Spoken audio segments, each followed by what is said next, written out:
오늘도 우리 기뻐하는 교회 수요예배 함께 하시는 여러분들을 주님의 이름으로 사랑하고 축복합니다. 우리 다 함께 사도신경으로 우리 신앙을 고백하겠습니다.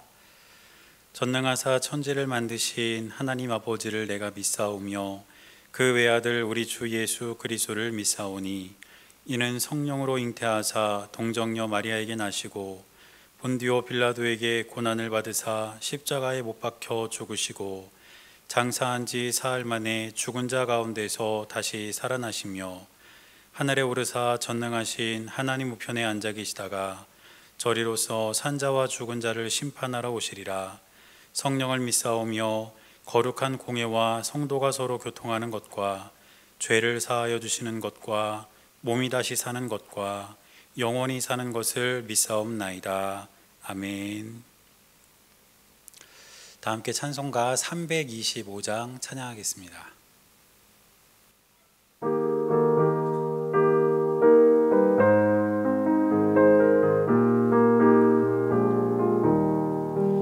예수가 함께 계시니 시험이 오나 겁없네. 기쁨의 근원 되시는 예수를 위해 삽시다.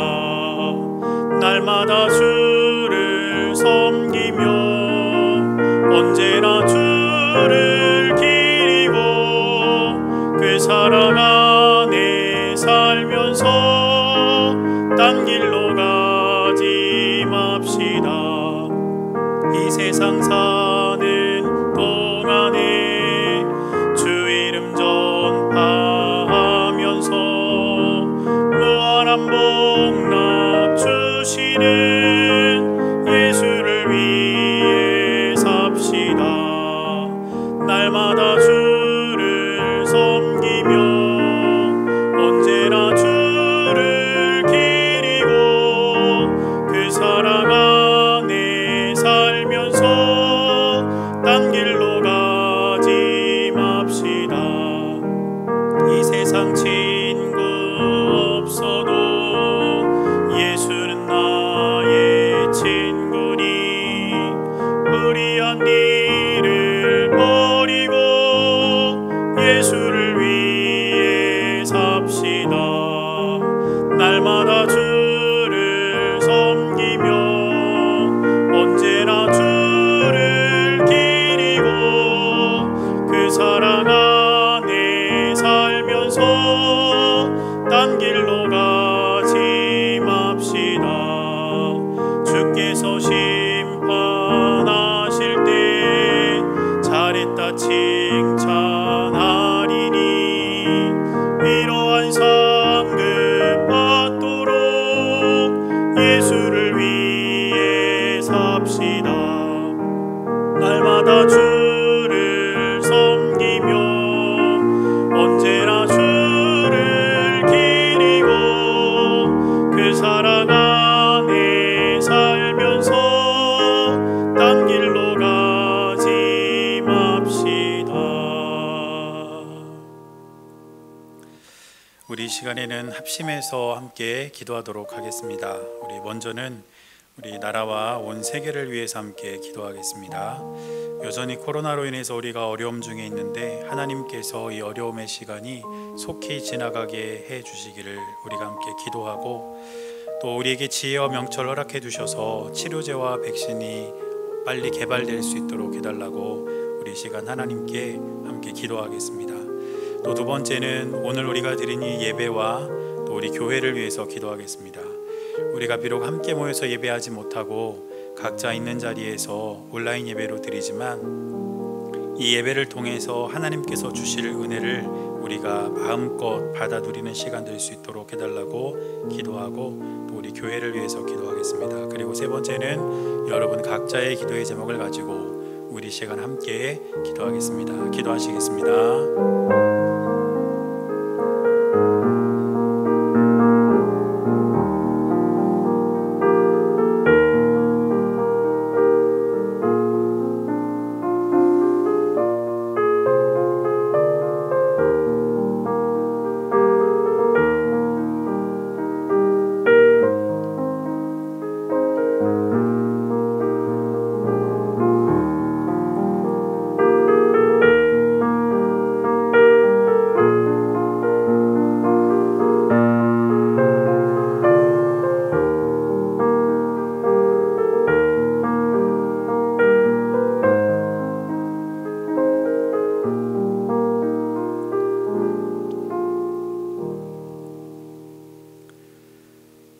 살아계신 하나님, 지난 3일간도 우리를 주님의 품 안에 보호하여 주시고 이 시간 우리가 3일 저녁 주 앞에 모여 함께 예배할 수 있도록 은혜 주시니 감사를 드립니다.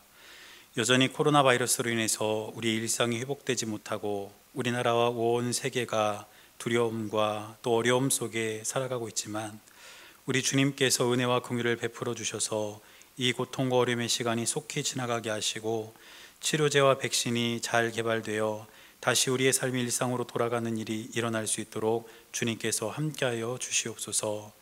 비록 오늘 우리가 함께 모여 예배드리지 못하지만 우리가 있는 그 자리에서 영과 진리로 예배하는 우리의 삶이 될 수 있도록 인도하시고 이 예배를 통해 하나님께서 주시는 은혜를 누리는 귀한 시간 될 수 있도록 우리 주님께서 함께하여 주시옵소서.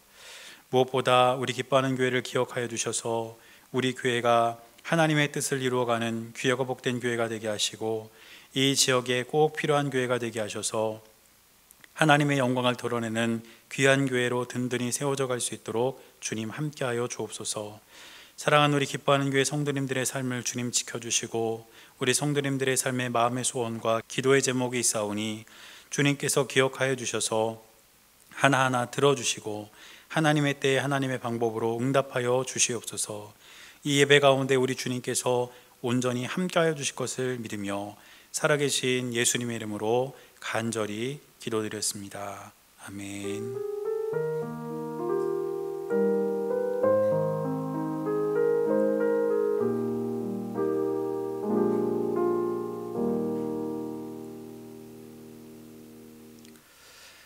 오늘 우리에게 주시는 하나님의 말씀은 시편 17편 1절에서 15절까지 말씀입니다. 시편 17편 1절에서 15절까지 말씀입니다. 구약성경 812페이지입니다. 제가 말씀을 봉독할 때에 여러분들도 함께 말씀을 읽으시기 바랍니다. 여호와여, 의의 호소를 들으소서. 나의 울부짖음에 주의하소서. 거짓되지 아니한 입술에서 나오는 나의 기도에 귀를 기울이소서. 주께서 나를 판단하시며 주의 눈으로 공평함을 살피소서. 주께서 내 마음을 시험하시고 밤에 내게 오시어서 나를 감찰하셨으나 흠을 찾지 못하셨사오니 내가 결심하고 입으로 범죄하지 아니하리이다. 사람의 행사로 논하며 나는 주의 입술의 말씀을 따라 스스로 삼가서 포악한 자의 길을 가지 아니하였사오며 나의 걸음이 주의 길을 굳게 지키고 실족하지 아니하였나이다. 하나님이여, 내게 응답하시겠으므로 내가 불렀사오니 내게 귀를 기울여 내 말을 들으소서. 주께 피하는 자들을 그 일어나 치는 자들에게서 오른손으로 구원하시는 주여, 주의 기이한 사랑을 나타내소서. 나를 눈동자같이 지키시고 주의 날개 그늘 아래에 감추사 내 앞에서 나를 압제하는 악인들과 나의 목숨을 노리는 원수들에게서 벗어나게 하소서. 그들의 마음은 기름에 잠겼으며 그들의 입은 교만하게 말하나이다. 이제 우리가 걸어가는 것을 그들이 애워싸서 노려보고 땅에 넘어뜨리려 하나이다. 그는 그 움킨 것을 찢으려 하는 사자 같으며 은밀한 곳에 엎드린 젊은 사자 같으니이다. 여호와여, 일어나 그를 대항하여 넘어뜨리시고 주의 칼로 악인에게서 나의 영혼을 구원하소서. 여호와여, 이 세상에 살아있는 동안 그들의 분깃을 받은 사람들에게서 주의 손으로 나를 구하소서. 그들은 주의 제물로 배를 채우고 자녀로 만족하고 그들의 남은 산업을 그들의 어린 아이들에게 물려주는 자니이다. 나는 의로운 중에 주의 얼굴을 배우리니 깰 때에 주의 형상으로 만족하리이다. 아멘.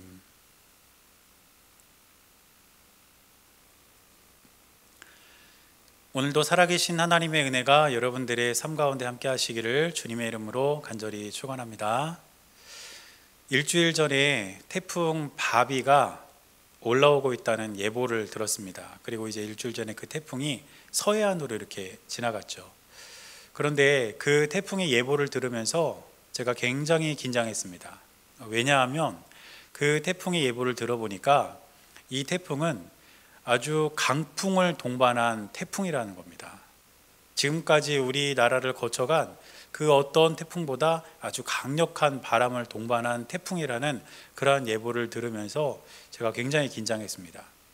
그래서 혹시 그 태풍 때문에 우리 교회 십자가 종탑이 쓰러지면 어떻게 하나, 또 우리 교회 간판이 떨어지면 어떻게 하나, 또 나무가 뿌리채 뽑혀서 혹시 우리 교회차를 덮치면 어떻게 하나, 이런 어찌 보면 조금 도에 지나친 걱정을 했습니다. 근데 왜 제가 이렇게 큰 걱정을 했냐면, 제가 이 강풍을 동반한 태풍 때문에 아주 큰 어려움을 당한 적이 있었기 때문입니다.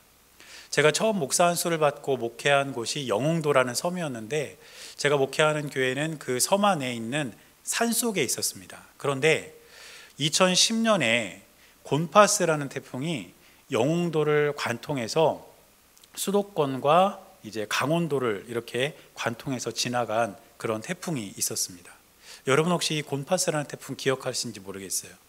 그런데 그 당시 곤파스가 이 영흥도를 지나갔는데, 제가 목회하는 그 교회 주변에 있는 소나무가 뿌리채 뽑혀서 이리저리 막 나뒹굴고, 또 송전탑이 쓰러지면서 섬 전체가 정전이 됐습니다. 그리고 교회도 강풍으로 인해서 크고 작은 그런 피해를 입었던 적이 있었습니다. 그래서 이번에도 혹시 그렇게 큰 강풍이 불면 어떻게 하나, 이런 걱정을 하게 되었던 것입니다. 우리는 흔히 화재나 폭우를 가장 큰 자연재해로 여기는데, 이 화재나 폭우에 바람이 더해지면 그 피해가 엄청나게 커지게 됩니다. 불이 났는데 바람이 불어보십시오. 그러면 그 불길은 걷잡을 수 없이 번지게 됩니다. 또 비가 그냥 내리는 것이 아니라 이 강풍과 함께 비가 내리면 그 피해는 어마어마하게 늘어난다고 합니다. 그래서 이 바람은, 이 강풍은 어떤 자연재해를 더욱더 크게 만드는 그러한 자연현상 중에 하나라는 것이죠. 그런데 이 폭풍이라는 말이 바로 이 매우 세차게 부는 바람을 의미하는 것인데, 제가 오늘 말씀을 전하면서 왜 이 바람, 폭풍과 관련된 이야기로 말씀을 시작했냐면, 오늘 본문인 시편 17편을 묵상한 중에 다윗의 삶이 바로 이 폭풍 가운데 있는 것과 같은 그런 느낌을 받았기 때문입니다. 우리가 지금 수요일날 계속해서 다윗의 시를 살펴보면서 말씀을 나누고 있습니다. 그런데 제가 여러 번 말씀드렸던 것처럼 다윗의 삶은 결코 평탄한 삶이 아니었습니다. 그래서 그의 삶은 내일을 장담할 수 없는 삶이었고, 폭풍 속에서 어디로 날아갈지 모르는 그러한 삶을 살고 있었습니다. 그런데 그런 위기의 삶을 살았던 다윗이 어떻게 하나님이 기뻐하시는 시대 영웅으로 설 수 있었을까요? 그 이유는 다윗이 폭풍과도 같은 삶의 소용돌이 속에 있을지언정 하나님을 향한 기도를 멈추지 않았기 때문입니다. 오늘 우리가 시편 17편을 함께 읽었는데, 이 시의 표제어를 보면 다윗의 기도 이렇게 되어 있습니다. 그런데 우리가 그동안 살펴본 다윗의 시들은 다윗의 노래를 의미하는 그런 표제어가 기록이 되어 있었고, 또 다윗의 시라는 표제어가 붙어 있었던 것을 볼 수가 있습니다. 그런데 오늘 우리가 읽은 시편 17편은 시편에서 기도라는 표제어가 붙은 첫 번째 시입니다. 물론 그동안 우리가 살펴본 다윗이 지은 시와 노래도 그 안에 하나님께 대한 기도의 마음과 내용을 담고 있기는 합니다. 그렇지만 시편 17편은 이 자체가 하나님께 대한 다윗의 간절한 기도를 기록하고 있다는 것입니다. 다윗은 폭풍과 또 같은 인생 속에서 하나님께 대한 기도를 잊지 않았고, 그 기도를 통해 믿음으로 승리했다는 것을 우리는 이 시를 통해서 발견할 수 있다는 것입니다. 사랑하는 여러분, 혹시 지금 여러분의 삶이 어떤 이유로든 폭풍과도 같은 삶 가운데 살고 계십니까? 만일 그렇다면 그 속에서 우리가 해야 할 일은 다윗이 그랬던 것처럼 기도하는 것밖에 없다는 것을 우리는 꼭 기억할 수 있기를 바랍니다. 그래서 오늘 이 시편 17편을 통해서 다윗이 폭풍과 같은 인생 속에서 하나님께 기도해서 그 다윗이 그 삶의 어려운 상황을 이겨냈던 것처럼 저와 여러분들 역시 폭풍과도 같은 인생의 소용돌이 속에서 기도로 우리의 삶을 승리로 이끄시는 하나님을 경험하며 살아가는 은혜가 우리 모두의 삶 가운데 있게 되시기를 간절히 바랍니다. 그래서 오늘은 이 시를 한번 살펴보면서 다윗의 기도의 모범을 따라서 우리도 그렇게 기도하기를 한번 결단해보고 또 우리가 그렇게 기도하며 하나님의 은혜를 사모하며 살아가기를 우리가 다짐하는 그런 귀하고 복된 시간이 될 수 있기를 주님의 이름으로 간절히 축원합니다. 그래서 우리가 가장 먼저 살펴볼 다윗의 기도는 무엇이냐면 주의 기이한 사랑을 나타내소서라는 기도입니다. 먼저 오늘 본문의 7절 말씀을 보니까 다음과 같이 기록하고 있습니다. 주께 피하는 자들을 그 일어나 치는 자들에게서 오른손으로 구원하시는 주여, 주의 기이한 사랑을 나타내소서. 오늘 본문을 보면 다윗은 자신이 기도하는 하나님이 어떤 분인지를 분명히 알고 기도하고 있습니다.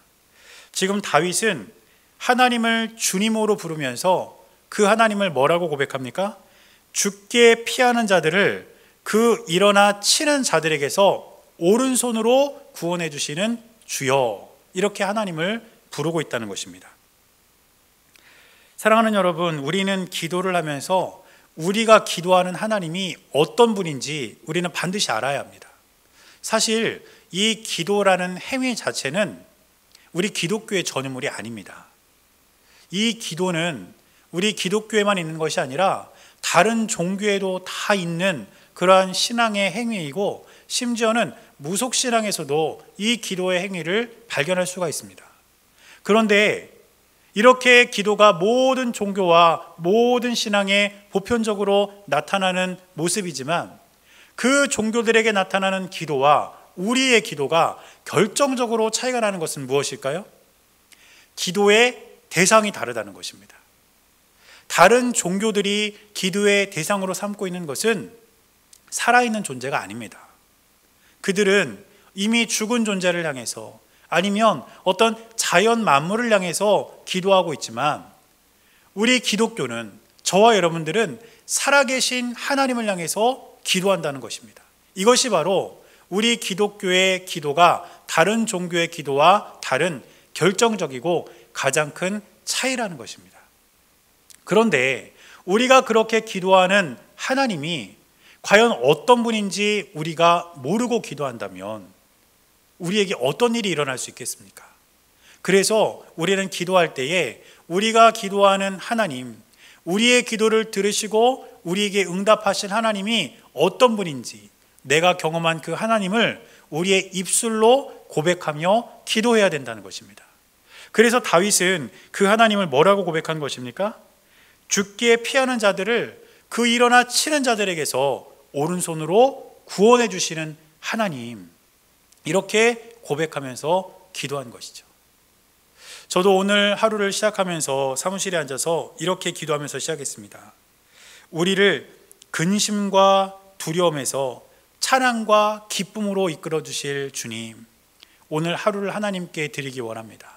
제가 오늘 이렇게 기도하면서 하루를 시작했는데, 여러분이 고백하는 하나님은 과연 어떤 하나님이십니까? 여러분들도 여러분이 기억하는 하나님, 여러분들이 경험한 그 하나님을 여러분들의 입술로 고백하며 하나님께 기도하며 살아갈 수 있는 귀하고 복된 은혜가 여러분들의 삶 가운데 있게 되시기를 주님의 이름으로 간절히 축원합니다. 그러면서 다윗은 뭐라고 기도했냐면 주의 기이한 사랑을 나타내소서, 이렇게 기도했습니다. 지금 다윗은 폭풍과 같은 인생의 소용돌이 속에서 주님의 기이한 사랑을 나타내달라, 이렇게 기도하고 있었던 것입니다. 그런데 이 사랑에 해당되는 히브리어 단어가 헤세드라는 단어입니다. 그런데 이 헤세드라는 단어는 성경에서 흔히 사랑이라고 번역을 합니다. 그런데 이 헤세드 안에 담긴 의미는 조금 더 깊은 의미를 담고 있는데, 그 의미가 무엇이냐면 그냥 사랑이 아니고 하나님의 언약적 사랑을 의미합니다. 하나님의 언약적 사랑, 이것을 조금 더 쉽게 풀어서 설명하면 하나님께서 약속하신 것을 반드시 지키는 것으로 나타내시는 사랑, 이것이 바로 하나님의 언약적 사랑이라는 것입니다. 여러분, 우리가 사랑을 표현하는 방법에는 여러 가지가 있습니다. 그런데 그 여러 가지 사랑을 표현하는 방법 중에 내가 약속한 것을 지키는 것으로 내 사랑을 표현할 수 있다는 것이죠. 예를 들면 내가 정말 사랑하는 사람에게 무엇인가를 약속했습니다. 그리고 그 약속을 내가 지키고 그 약속대로 해주는 것으로 내가 사랑하는 사람에 대한 나의 마음을 표현할 수 있다는 것입니다. 이처럼 하나님께서 우리에게 약속하신 말씀, 우리에게 주신 하나님의 언약을 지키시는 것으로서 우리에게 표현해 주시는 사랑, 그것이 바로 헤세드라는 것이죠. 그래서 다윗은 지금 하나님께 어떻게 기도하는 것입니까? 하나님께서 나에게 말씀으로 약속해 주신 것이 있지 않습니까? 하나님께서 저에게 말씀으로 확인시켜 주신 것들이 있지 않습니까? 그것을 하나님 이루어 주십시오. 그것을 하나님 나에게 이루어 주셔서 그 방법으로 하나님의 그 사랑을 나에게 나타내 주십시오. 이렇게 기도하고 있었다는 것이죠. 여러분, 그렇다면 다윗은 무엇을 근거로 이렇게 당당하게 기도할 수 있었을까요? 하나님의 말씀, 하나님의 약속, 그것을 다윗이 누구보다 잘 알고 있었고 누구보다 잘 기억하고 있었기 때문입니다. 다윗이 하나님의 음성을 듣고 하나님과 동행하는 삶을 살면서 하나님께서 자신의 마음 가운데 감동으로 주셨던 하나님의 그 말씀들, 또 하나님께서 다윗에게 약속하셨던 그러한 놀라운 하나님의 말씀들을 다윗은 빼놓지 않고 기억하고 있었기 때문에 이러한 위기의 상황 속에서 그 하나님의 약속을 근거로 해서, 그 말씀을 근거로 해서 하나님의 기이한 사랑을 나타내 달라고 기도한 것입니다. 사랑하는 여러분, 우리가 폭풍과도 같은 세상 속에서 다윗과 같이 하나님께 기도하면서 하나님의 그 기이한 사랑을 나타내 달라고 기도하려면 우리가 먼저 어떻게 해야 되겠습니까? 하나님의 약속의 말씀, 주님의 그 진리의 말씀을 우리가 잊지 않고 기억해야 합니다.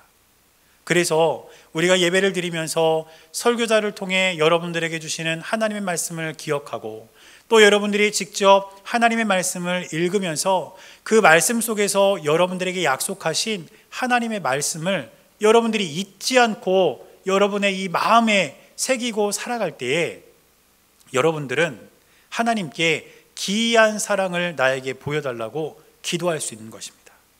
그래서 저와 여러분들은 항상 우리에게 주시는 하나님의 말씀을 소중히 우리 마음에 간직하고 그 말씀대로, 그 약속대로 우리의 삶에 이루어 달라고 하나님께 간절히 기도하고, 또 우리가 기도한 대로 응답받는 하나님의 귀하고 복된 은혜가 저와 여러분들의 삶 가운데 있게 되시기를 주님의 이름으로 간절히 축원합니다.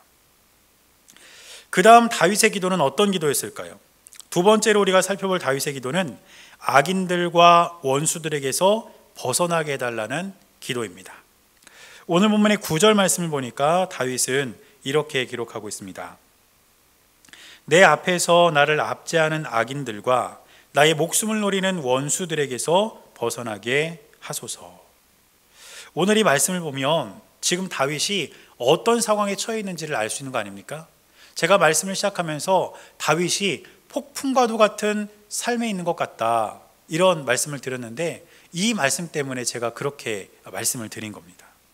이 말씀을 보면 먼저 다윗은 자신을 압제하는 악인들이 있다고 고백하고 있습니다. 이 압제한다는 말은 쉽게 말해서 다윗을 공격한다는 것인데, 지금 다윗을 공격하는 악인들이 지금 다윗 주위에 있었다는 거예요. 또 말씀을 계속 읽어보면 한술 더 떠서 지금 다윗의 목숨을 노리는 원수들도 있다는 것을 우리가 볼 수 있게 됩니다. 저는 지나온 제 삶을 이렇게 돌아보면서 내 삶도 정말 폭풍과도 같은 그런 상황 속에서 있었다, 이렇게 생각되는 그런 삶의 장면들이 몇 번 있습니다.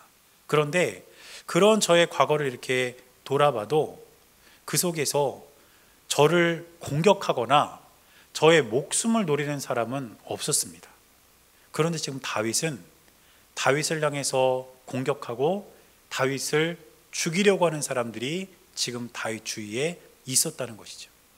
그러니까 다윗의 이 상황이, 이 삶이 폭풍 속에 있는 것과 같은 이 비유가 절대 불편한 비유가 아닌 것입니다.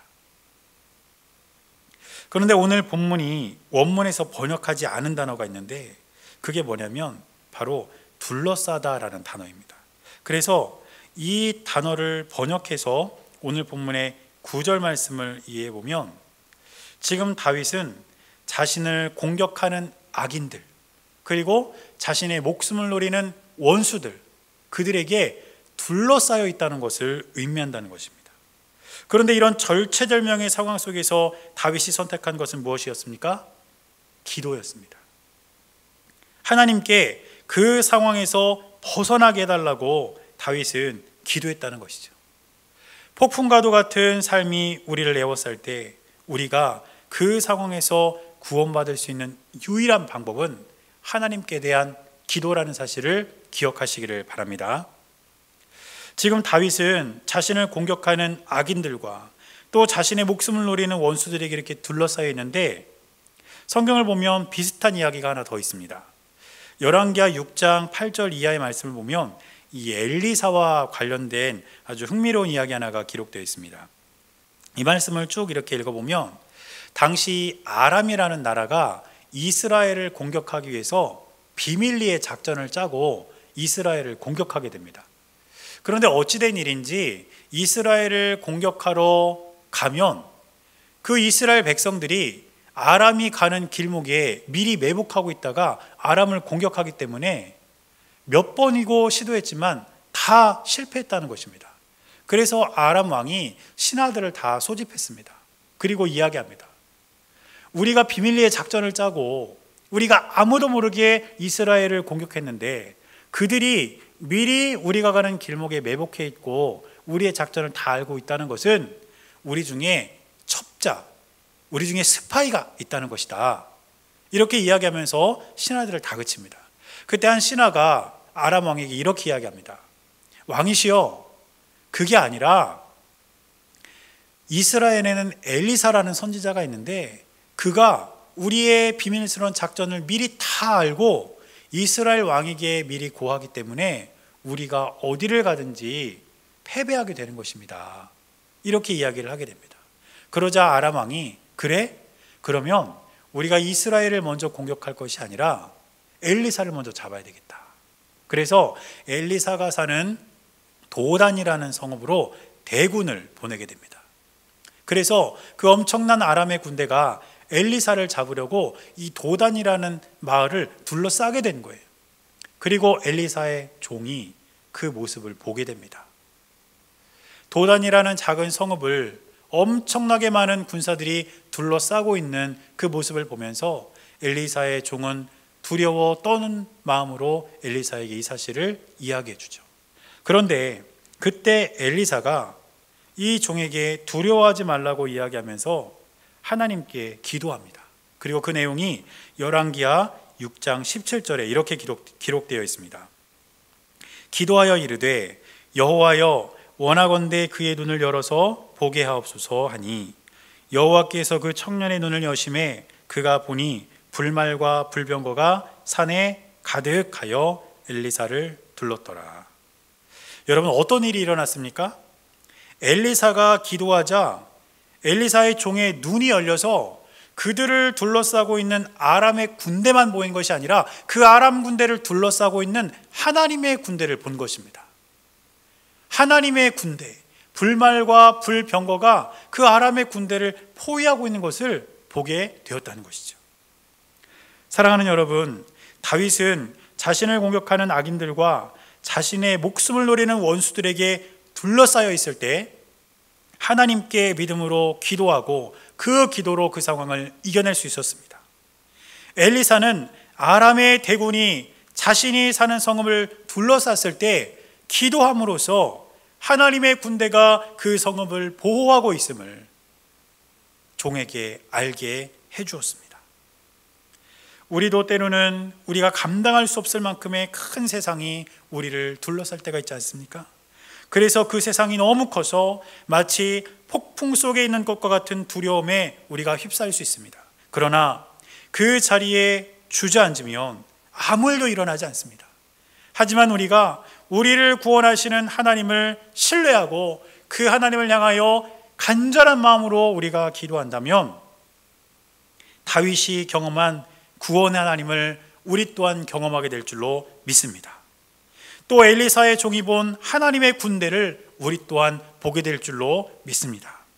그러므로 세상에 둘러싸여 있을 때 바로 하나님께 대한 간절한 기도로 폭풍과도 같은 이 세상을 돌파하며 믿음으로 승리할 수 있는 저와 여러분들의 삶이 될 수 있기를 주님의 이름으로 간절히 축원합니다. 이제 마지막으로 다윗의 기도 하나를 더 살펴볼 텐데, 그것은 무엇이냐면 악인에게서 나의 영혼을 구원해 달라는 기도입니다.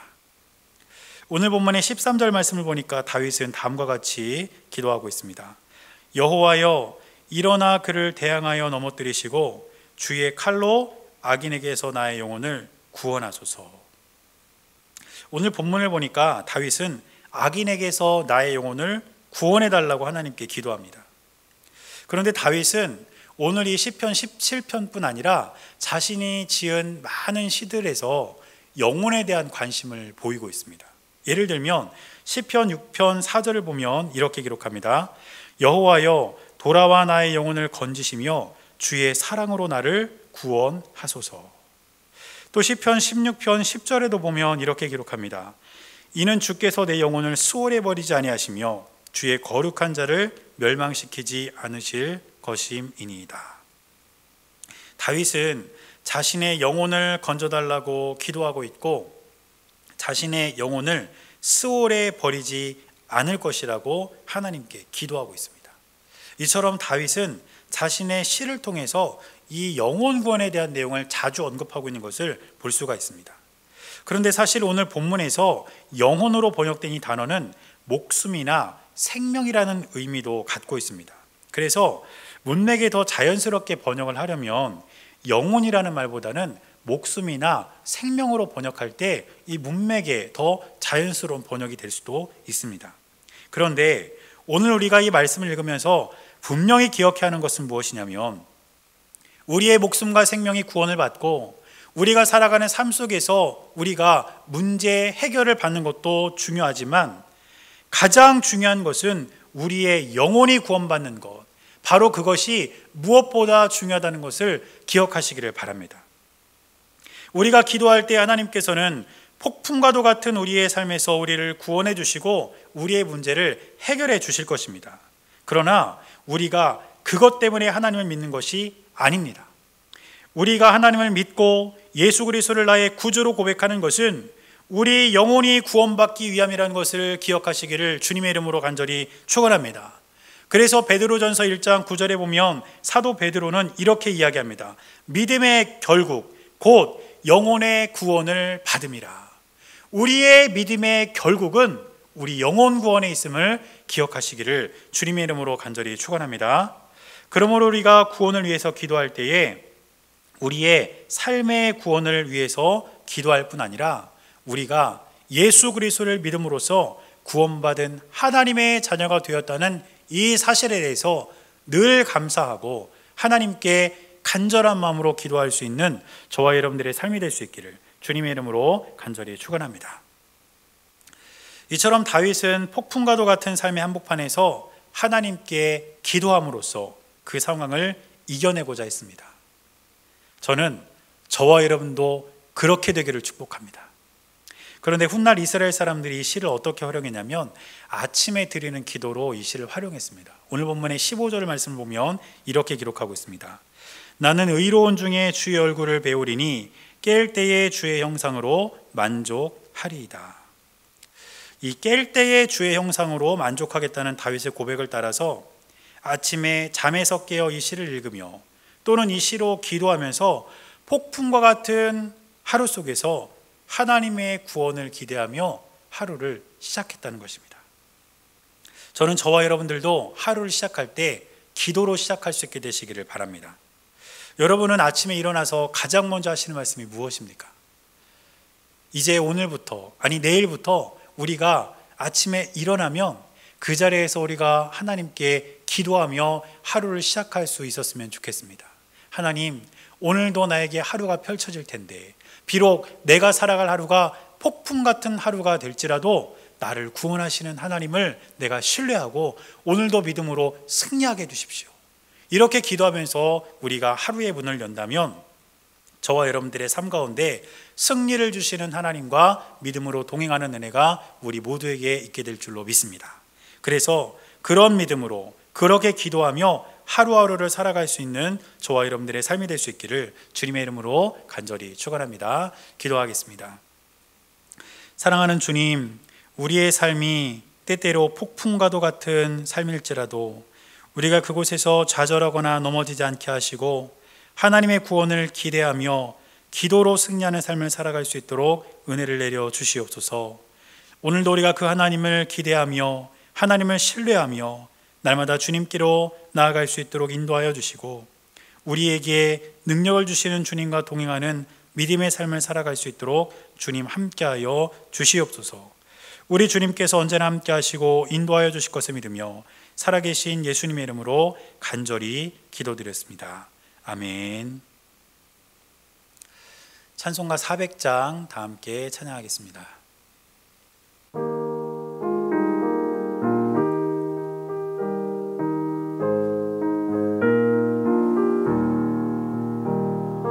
험한 시험물 속에서 나를 건져주시고 또한 풍랑 지나도록 나를 숨겨주소서. 주여 나를 돌보시사 고이 품어주시고 험한 풍파 지나도록 나를 숨겨주소서. 권세 능력 무한하사 모든 시험 이기고 풍랑까지 다스리는 주님 앞에 비오니 주여 나를 돌보시사 고이 품어주시고 험한 풍파 지나도록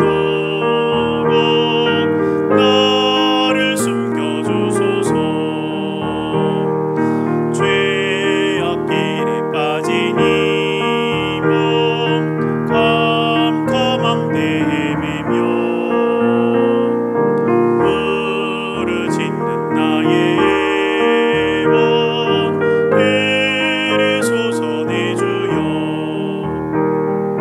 주여 나를 돌보시사 고이 품어주시고 험한 풍파 지나도록 나를 숨겨주소서.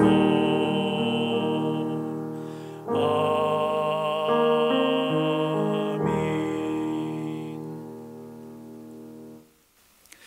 광고 시간입니다. 특별히 드릴 광고는 없고 다만 계속해서 우리가 함께 이렇게 모여서 예배를 드리지 못하고 있는데 여러분들께서 이 예배 시간을 꼭 기억해 주셔서 수요 예배 또 주일 낮 예배 여러분들이 온라인으로 꼭 예배에 참여해 주시기를 부탁을 드리겠습니다. 또 내일 새벽부터 이번에 올라오는 태풍의 영향권에 든다고 하는데 아무쪼록 여러분들의 가정과 또 삶에 태풍으로 인한 어려움이 없도록 제가 늘 기도하겠습니다. 여러분 남은 한 주도 주님 안에서 승리하시기를 바랍니다. 제가 축도하고 오늘 수요 예배 마치겠습니다. 이제는 우리 주 예수 그리스도의 은혜와 하나님 아버지의 크고 놀라우신 사랑과 성령님께서 함께 하시는 귀하고 복된 은혜가 이제 폭풍 속에서도 주님께 기도하며 믿음으로 이 세상을 살아가기를 결단하는 사랑하는 주의 백성들의 모든 삶 가운데 이제로부터 영원토록 함께 하시기를 주님의 이름으로 간절히 축원하옵나이다. 아멘.